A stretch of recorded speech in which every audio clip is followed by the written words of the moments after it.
यस्तै किसिमको कामहरू गर्छ। म त्यस्तो किसिमको झुटो आश्वासन दिने मान्छे होइन। म त सक्ने, आफूले सक्ने, आफ्नो दिमागले, आफ्नो क्षमताले भ्याएसम्म सक्ने काम गर्ने हो। मैले भने उति बेला पनि त्यो चाहिँ गण्डकी प्रदेशको त्यो प्रदेश सरकारले चाहिँ ढोका नदिएको भए 7 करोड निकाल्ने त्यो पैसा दिएको भए अर्को 7 करोड चाहिँ यदि कसै जम्मा गरेर त्यो बाटो त खोलिहाल्ने भनेको 2019 को अन्तिमसम्ममा त्यो बाटो खोलेर गर्ने भनेको थिएँ। तपाईँहरूसँग कसैसँग सरसल्लाह गरेर तपाईँहरूले कसैलाई अनुरोध गरेर यो बाटो खोलिदिनु पर्यो भनेर खोल्न खोजेको होइन नि त।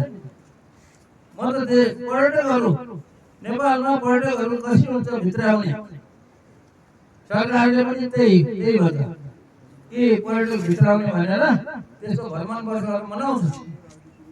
त्यही भएर मैले अर्थ मन्त्रालयमा गएर त्यति बेलाको अर्थमन्त्रीलाई चाहिँ मैले यो बाटो यसरी खोलेर भने नेपालमा चाहिँ पर्यटकहरूको सङ्ख्या वात्तै बढाउन सकिन्छ। एउटा के अरे Annapurna base camp, Everest base camp यति हो अहिलेसम्म पर्यटक राम्रो भएको। धौलागिरी पनि एउटा प्रसिद्ध एकदम नाम चलेको हिमाल हो, सबैले मन पराउने हिमाल।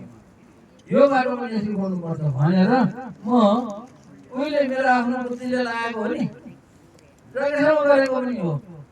तर त्यहाँ एउटा मन्त्री थियो, अर्थमन्त्री। त्यो अर्थमन्त्रीले फटाहा गरेर त्यो पैसा चाहिँ लगेर चाहिँ कता हाले त भन्दाखेरि त्यो अर्को यो काँसी जिल्लामा हाले। पछि थाहा भयो त्यो कागज सरकारले पठाइदिएको कागज मसँग छ, अहिले पनि छ मसँग। यो के अरे 7 करोड यो धौलागिरी के अरे राउन्ड धौलागिरी बाटोमा ट्रेकिङ रुट खोल्ने भनेर सरकारले त्यो अर्थ मन्त्रालयले यहाँको के अरे गण्डकी प्रदेशको अर्थ मन्त्रालयले पठाएको कागज मैसँग छ अहिलेसम्म।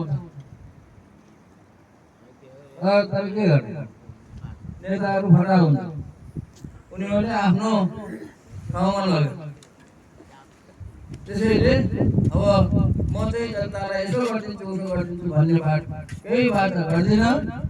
यति पनि कुरा भन्ने थिएन, तर तपाईँहरू यही बगानको मान्छे भएको हुनाले र मेरो पनि आउने प्लान थियो क्या।